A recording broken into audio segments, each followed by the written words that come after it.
Praise the Lord सर्वांना. आज आपण पवित्र शास्त्रामधून फिलिप्पी पत्र ह्याचा 2रा अध्याय आणि 3रं वचन बघणार आहोत. आणि त्याच्यामध्ये असं लिहिलं आहे की तुम्ही ईर्ष्या आणि मत्सर करू नका.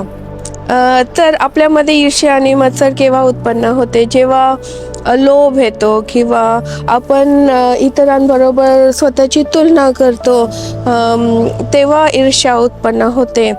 किंवा जेव्हा आपल्या जीवनाविषयी असुरक्षितता वाटते की तेव्हा मत्सर आणि लोभ ही भावना आपल्यामध्ये तयार होते. पण परमेश्वराचं वचन स्पष्ट सांगतं की तुम्ही मत्सर आणि तुम्ही ईर्ष्या करू नका. तर आज आपण प्रार्थना करू. माझ्याबरोबर तुम्ही प्रार्थना करा आणि म्हणा की हे परमेश्वरा, आज मी तुझ्याकडे येते, तू मला क्षमा कर. जर माझ्यामध्ये कुठल्याही प्रकारचं मत्सर किंवा ईर्ष्या असेल तर तू मला, माझ्या कुटुंबियांना क्षमा कर परमेश्वरा. आणि प्रभू, तू आम्हाला तुझ्यावर अवलंबून राहण्यासाठी कृपा पुरव, कारण आमच्या सर्व गरजा पुरवणारा तू महान परमेश्वर आहेस. तू आमचा यहोवा इरे आहेस परमेश्वरा, आणि तू आम्हाला कुठल्याही गोष्टीची उणीव भासू देणार नाही असं तुझं वचन सांगतं.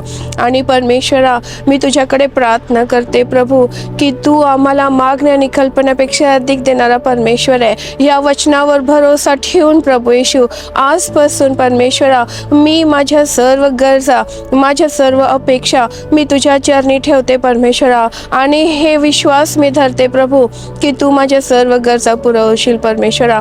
आणि प्रभू, सर्व प्रकारची ईर्ष्या, मत्सर आणि हे परमेश्वरा तू माझ्यामधून, माझ्या कुटुंबातील प्रत्येक व्यक्तीमधून आज तू काढून टाक. आणि आम्हाला लीन आणि नम्र राहण्यासाठी तू कृपा पुरव. आणि जे आशीर्वाद तू आम्हाला आतापर्यंत दिलेस आणि जे तू देणार आहेस त्याच्यामध्ये तृप्त राहण्यासाठी, संतुष्ट राहण्यासाठी तू आम्हाला कृपा पुरव अशी मी तुझ्याकडे प्रार्थना करते. प्रभू येशू ख्रिस्ताच्या पवित्र नावात मागते, म्हणून तू ऐक.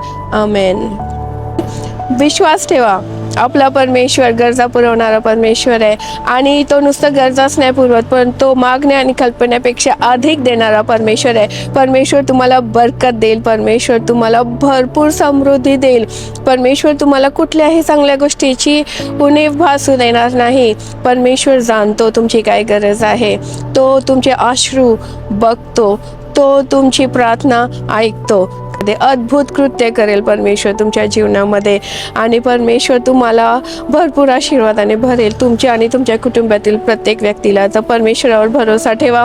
कुठल्या व्यक्तीकडे बघून ईर्ष्या करू नका, हेवा करू नका, मत्सर करू नका, कारण तुमचे आशीर्वाद हे परमेश्वर तुम्हाला नक्कीच देईल. Praise the Lord.